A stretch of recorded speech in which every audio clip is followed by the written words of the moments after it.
So, Pastor Jerry Eze has finally decided to analyze all that has happened in recent times because he has something to say to Olori Naomi concerning her returning back into the palace with her son. So, he is on an opinion that, you know, if that boy was his son, he would have said that never should the boy step his foot in that palace because the kind of environment that these women have created in that palace, it is just too bad to have a child live in. But since he is not his son, he is the only son and he is the heir apparent to the throne, and the only who is the boy's father lives in the palace, he has a full confidence that the boy's father will protect him. The boy's father will look out for him. The boy's father will watch his steps and nothing would happen to him. What a wise man. So he is urging Olori Naomi to return the boy home where the boy would have more peace of mind than living in a place where it doesn't give him peace of mind. A man's home would always give him peace of mind. That is what Pastor Jerry Eze is telling Olori Naomi. And before you forget, Olori Naomi listens to Pastor Jerry Eze very well. Now, that was why some time back, allegedly, this woman rose a case that Pastor Jerry Eze has the potentiality of being President Ikawo's father. And when they brought this case up, even the man himself was shocked. He just told Olori Toby that, see, we did not become Christians to be bullied. This one you are doing, it doesn't make sense. But they continue pulling this case down to a point that they spoke of evidence, DNA test, a lot of things until Tedenika, the moment these things end was a moment where Tedenika was presented as the heir apparent to the throne before the people of Ile-Ife at the Olojo festival. That was the moment where these women had to back down because the statement Olori Aderonke made was that they wanted to help the Oni, but he seems too fast, so they would just leave the matter. But remember that prior to this day, they had already had a conversation that they were going in for a joint DNA test at a hospital where it is undisclosed to any one of them. Yes. And then later, they had to back off because the only knows 100% that this boy is his son. So there is nothing to, go around about. The straight thing there is to present him before his people, and that is the end of it. So now, Pastor Jerezi has come out to tell Olori Naomi that, see, the person you are trying to protect, his father is in that palace. And he knows very well that his father will protect him, he will guide him, and watch each of his steps.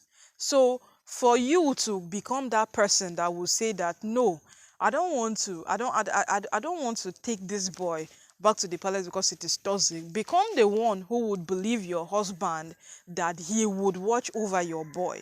Because even when you go back into the palace, we know that that boy now is a mommy's boy. He grew up with you, not the only.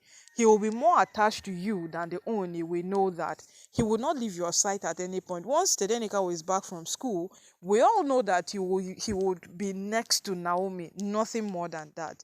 Because the boy has grown with the mother and not the father. And certainly, he is a mommy's boy. So, Pastor Jerry is actually elaborating a lot of things that make sense. Yes, he is weighing a lot of things that make sense. Yes, Olori Naomi can actually watch over his son in the palace.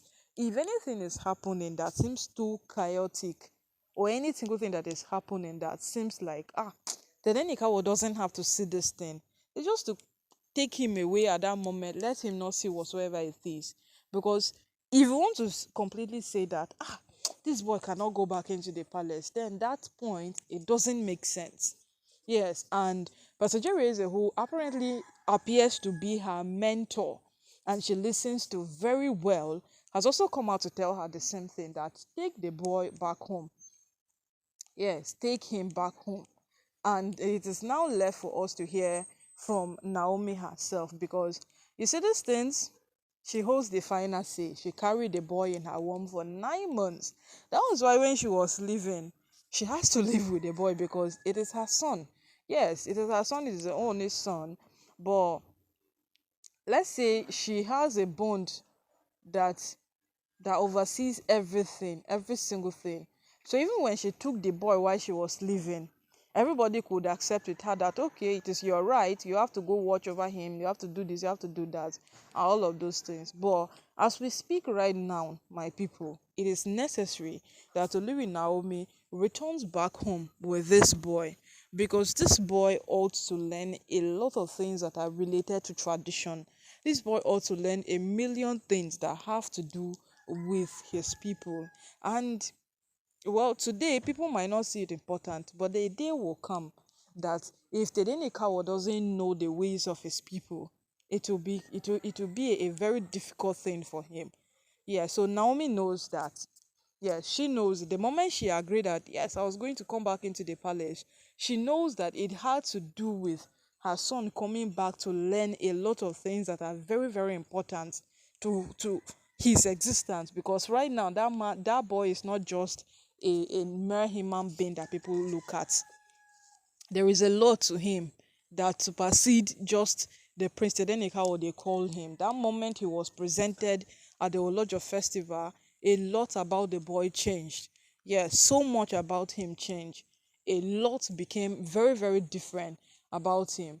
And right now, as all of us gather to see this matter, well, we'll wait and see if Olori Naomi would listen to Pastor Jerry Eze, because right now it is indeed something to hold on to, because the old Pastor Jerry Eze have reached out and spoken to Olori Naomi, whom we know very well that she listens to.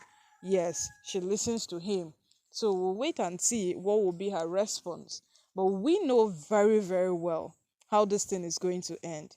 In one way or the other, we know how it is going to end, because the man whom Naomi listens to have spoken, who is a spiritual overseer over her life, have spoken.